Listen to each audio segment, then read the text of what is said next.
Hey, it's Tucker Carlson. Let's say you wanted to control a country. How would you start? Well, you'd want to make sure you had the complete obedience of everybody inside your borders who was authorized to use deadly force. You would start with the military and then federal law enforcement, then move your way down ultimately to agencies like the IRS. Controlling the guns would be a top priority for you if you ever wanted to go dictatorial, if you wanted to be baby doc. But let's say you had deeper ambitions. Let's say you wanted the power not simply to control people's behavior, but to control how they think, not just their bodies, but their minds, as a god would. In that case, you need to take charge of the society's taboos. A taboo is something that by popular consensus is not allowed. A taboo may not be illegal, but it doesn't need to be. Over time, social prohibitions are more powerful and more enduring than laws. Societies are defined by what they will not permit, as are famously religions. Muslims don't eat pork, neither do Orthodox Jews. Traditional Christians oppose extramarital sex. The Amish avoid electricity, and so on. American society isn't overtly religious, but it's governed by taboos, and it always has been. What's interesting is how fast our taboos are changing. This is not happening organically. What we're allowed to dislike is being dictated to us from above, sometimes by force. Until fairly recently, for example, it was taboo in this country to attack people on the basis of their race. That was the main lesson of the Second World War, we were told again and again. The one thing we learned from the Nazis is that it's dangerous to reduce human beings to their genetic code. There is no master race. That made sense, but apparently we no longer believe it. Punishing people based on their skin color is not only permitted in modern America, it is mandatory throughout business and government and higher education, as long as the victims are white. At one time, that would have been unimaginable. So with the current behavior of our politicians. As recently as the 1992 presidential campaign, adultery was considered disqualifying for anyone seeking higher office. Bill Clinton was very nearly derailed in the New Hampshire primary by his affair with Jennifer Flowers. Clinton went to elaborate lengths to lie about the relationship because he had no choice. But he was the last presidential candidate who had to meet this standard. By 2008, it was obvious to anybody who was paying attention that Barack Obama had a strange and highly creepy personal life. Yet nobody ever asked him about it. By that point, a leader's behavior within his own marriage, the core relationship of his life, had been declared irrelevant. It was Barack Obama's business, not yours. One by one, with increasing speed, our old taboos have been struck down. Those that remain have lost their moral force. Stealing, flaunting your wealth, striking women, smoking marijuana on the street, shameless public hypocrisy, taking other people's money for not working. All of these things used to be considered unacceptable in America, not anymore. So it probably shouldn't surprise us that the greatest taboo of all is teetering on the edge of acceptability: child molestation. A generation ago, talking to someone else's children about sex was widely considered grounds for a thrashing. Touching them sexually was effectively a death penalty offense. When Jeffrey Dahmer was bludgeoned to death in the bathroom of a Wisconsin prison in 1994, the Milwaukee district attorney had to caution the public not to turn Dahmer's killer into a folk hero. Jeffrey Dahmer had molested and murdered children. People felt justified in celebrating his death. 25 years later, that standard had changed dramatically in the state of Wisconsin, as in the rest of the country. In the summer of 2020, during the BLM riots in Kenosha, 17-year-old Kyle Rittenhouse defended his life from a convicted child molester called Joseph Rosenbaum. Rosenbaum was trying to kill Rittenhouse, so Rittenhouse shot him in self-defense. But it was Joseph Rosenbaum whom the media cast as the victim of the story. Kyle Rittenhouse, meanwhile, an underage boy fending off violence from a child molester, was denounced as the villain. Ultimately, he was indicted for murder.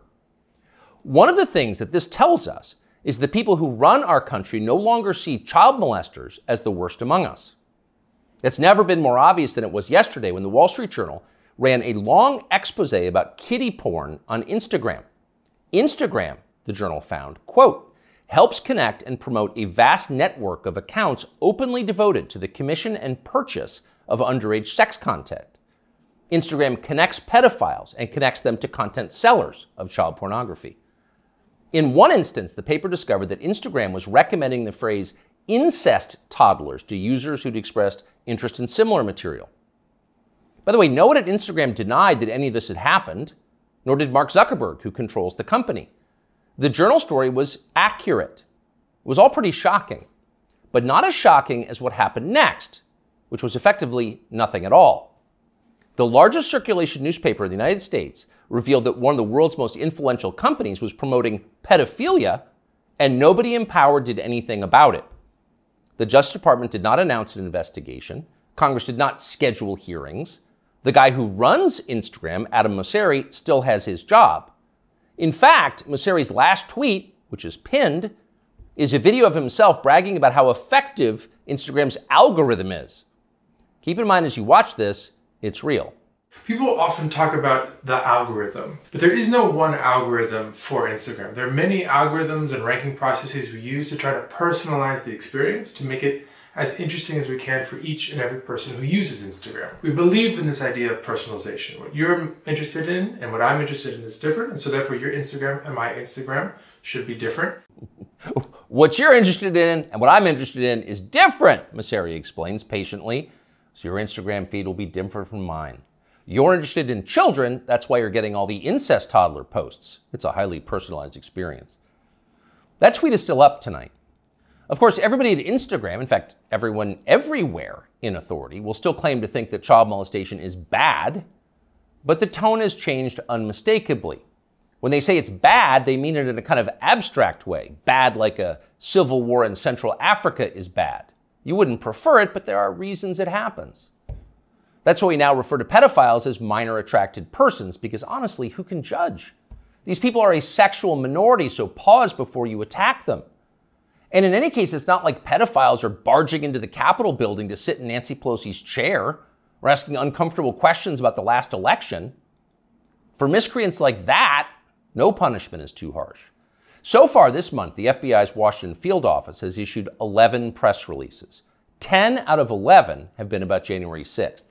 Keep in mind that January 6th happened more than 2.5 years ago. Now you know why the feds were ignoring kid touchers on Instagram. They're too busy to respond. They've got much more important things to do, like finding white supremacists. White supremacists are America's new child molesters. We've got zero tolerance for white supremacists because no one threatens the life of this country more than they do. Here's Joe Biden once again making that very clear last month. To stand up against the poison of white supremacy, as I did my inaugural address, to single out as the most dangerous terrorist threat to our homeland is white supremacy.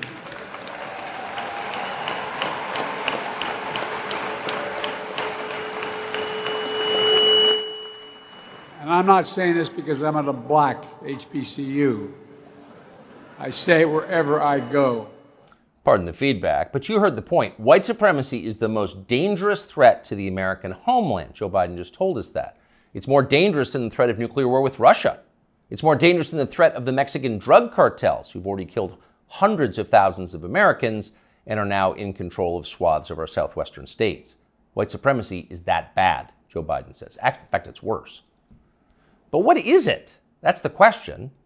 Can anyone in authority actually define white supremacy? What is it? Is white supremacy liking white people too much? If so, that's going to put those of us with white children in a pretty tough spot.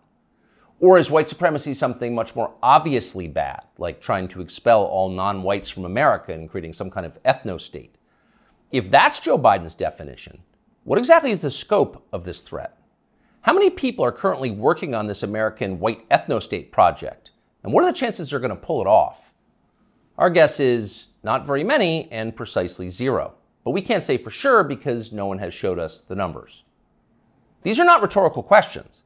When the President of the United States describes something as the worst possible crime Americans can commit, you have a right to know what that crime is. You used to have that right. Under our pre-revolutionary legal code before George Floyd, questions like these were easy to answer. A crime was defined as something that an elected legislature had explicitly banned, usually an act that hurt somebody else. In America, crimes were described precisely, with words in English and then preserved in books, which you could read yourself. If you ever wondered whether you were committing a crime, you could just look it up. You could know for sure whether you were a criminal. Now you can't. And needless to say, that's the point. The point of the exercise is to keep you off balance, to keep you afraid. When no one's willing to define the offense, you can't be sure whether or not you're committing it. You could be accused at any time and everything you have taken from you. You live in fear. Remember this guy? Emmanuel Cafferty was driving near a Black Lives Matter protest in Poway in his SDG&E truck when he says he noticed somebody following him and trying to get his attention.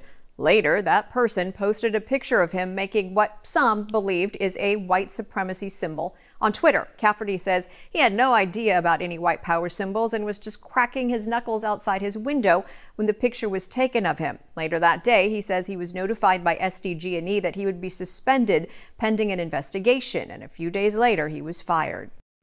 What that man did was so offensive, as you just saw, that local news had to blur the photograph of his hand. He was fired from his job. His life was destroyed for cracking his knuckles. He didn't know cracking his knuckles was racist, in his defense, but then nobody did until the day that poor Emmanuel Cafferty was unwise enough to crack them. When a crime has no definition, anyone can be guilty of it. It's hard to relax in a country like that. The old system was better. Government operated on the basis of laws, not amorphous moral terror. Politicians couldn't accuse you of something they couldn't define. The legal code was straightforward. Child molestation was a crime. Having unfashionable opinions was not. Outside of the public sphere, the population mostly governed itself, as it does in every society, and used taboos to do it. You knew what was allowed and what wasn't because the rules didn't change very often. The taboos were organic. They derived from collective experience and instinct, the two most reliable guides to life. They evolved for a reason. They still do. Our job at this point is to protect them, despite the hectoring, the nonstop hectoring from the people in charge. You know the outlines of right and wrong. You're born knowing them. So don't let them talk you out of what you can smell. Don't let them rationalize away your intuitive moral sense. Cling to your taboos like your life depends on them, because it does. Cherish and protect them like family heirlooms. That's exactly what they are. Younger people say the news is full of lies. In Kennedy's motorcade. 239 people. The death of Jeffrey Epstein.